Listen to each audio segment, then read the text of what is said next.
यहाँ पे आप देख सकते हो अभी वैलेंटाइन सीजन चल रहा है। इतनी क्यूट और ऐसी शकल वाले मेरे भाई है। दिया के होते हुए ऐसा पॉसिबल ही नहीं होता है कि नई जगह पे जाए और दिया कुछ नई चीज ट्राई नहीं करे, मुंह ढक रहे थे जैसे नौवादी बींदनी हो। फ्यूचर में कभी हम भी टेस्ला वेस्ला ले तो हमें भी क्या सर्विस थोड़ी पता तो होनी चाहिए। तो जल्दबाजी में मैंने एक भचीड़ ले लिया होली की वाइब्स, क्योंकि ये अंजलि हम सबके मुंह के सामने देख रही है। हेलो फ्रेंड्स, तो मैं हूँ शांति सारण और स्वागत करती हूँ आज के मेरे व्लॉग में।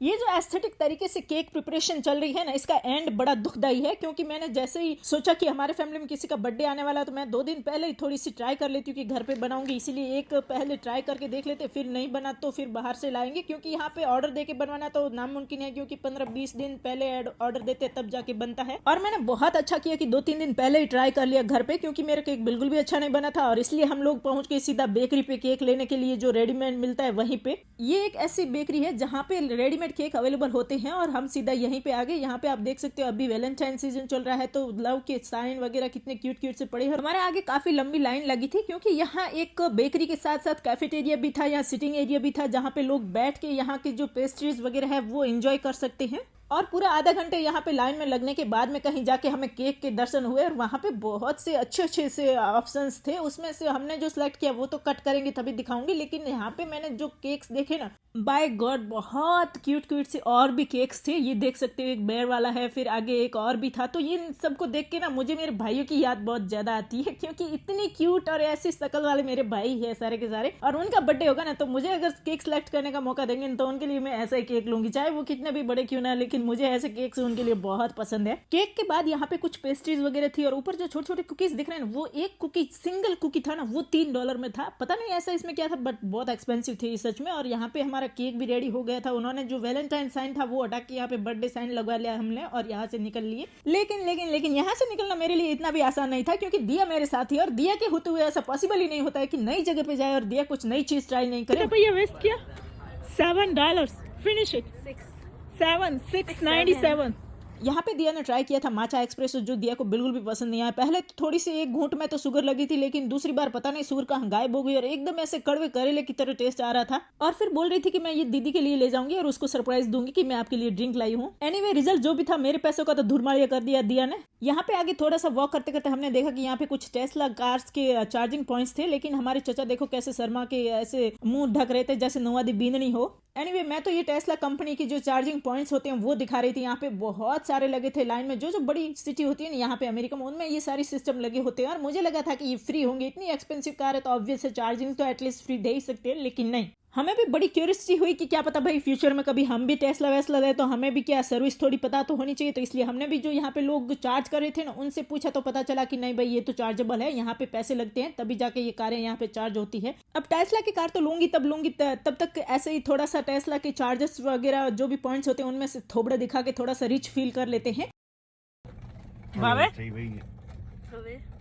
नहीं ट्राई करा। यहाँ तक आते आते मैंने दिया के माचा एक्सप्रेसो की इतनी सारी बेइज्जती कर रखी थी कि दिया को मैंने सीधे से बोलने से मुझे शर्म आ रही थी कि मुझे भी ट्राई करना, इसलिए मैं बहाने से पूछ रही थी कि कैसा है। तो इस बहाने क्या पता दिया मुझे भी दे दे ट्राई करने के लिए। यहाँ पे आप मेरे एक्सप्रेशन देख के आपको लगेगा कि मुझे बिल्कुल भी पसंद नहीं आया, लेकिन इसके बाद भी मैंने 2-3 बार दिया से मांग के पी लिया था। यार ज्यादा ही खारा कड़वा है।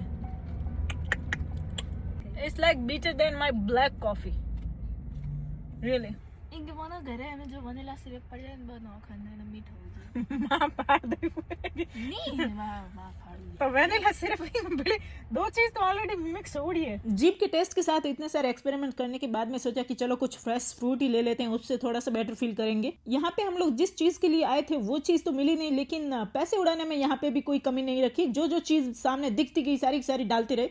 और यहाँ पे फ्रूट्स लेते लेते मुझे कुछ ऐसी चीज दिखी जो मैंने पहली बार देखी, तो सोचा आपको भी दिखा देती हूँ। ये है रेनबो कैरेट्स, जिसमें 7 कलर की कैरेट्स है और सारी की सारी ऑर्गेनिक है। कोई भी ऐसे नहीं है कि दवाई वगैरह से कलर चेंज करके बने, सारी की सारी ऑर्गेनिक कैरेट थी। रेड और ऑरेंज तो मुझे भी पता थी, लेकिन ये येलो और कुछ और कलर में थी, ये मैंने पहली बार देखी थी, तो इसलिए आपको भी दिखा दी। और यहाँ पे जल्दबाजी में मैंने एक भचीड़ ले लिया। ये जो नाखून दिख रहा है ये पूरा का पूरा मुड़ गया था। इस बॉक्स में मैं जैसे ये चीज लेने के लिए हाथ डाला तो मेरी नाखून था ना वो मुड़ गया और बहुत दर्द किया। थोड़ी देर तो ऐसे ही पकड़ के खड़ी रही ताकि कोई देखे नहीं और मुंह से आवाज ना निकले। फिर जैसे ही ठीक हुआ फटाफट दूसरी चीज लेने लगी, लेकिन जैसे ही लेने लगी नाखून इतना दर्द कर रहा था कि चीजें हाथ से गिर रही थी। एनीवे वहां से तो जैसे तैसे बच्चे खुद शरीर को लेके बाहर निकल गए, लेकिन बाहर आते ही हमें दिखी एक जूस की दुकान जो कि इस बड़े से मॉल के अंदर ही थी और वहां पे फ्रेश जूस निकाल के वो भैया बेच रहे थे। एक $11 के आसपास एक बोतल पड़ रही थी, ये वाली थी और हम रिसेंटली लाए भी थे। वो काफी अच्छा और फ्रेश आता है। ये सेम उसी तरह है जैसे अपने इंडिया में गन्ने का जूस वगैरह बना के बेचते हैं ना, वो अपने ग्लासेस में देते हैं, यहाँ पे बोतल में आता है, बस इतना ही फर्क है। और इसकी 3-4 दिन की डेट भी होती है साथ में। यहाँ पे मैंने कैमरा घुमा घुमा के जूस वाले भैया को इतने एंगल्स से शूट किया कि दिया ने बोला कि बस मामा अब रहने दे, ये भैया शर्मा रहे हैं। तो उसके बाद में हम लोग आगे चले गए और यहाँ से थोड़ा सा आगे निकलते ही हमें आई हमारे होली की वाइब्स, क्योंकि यहाँ पे जो अपने होली पे पानी में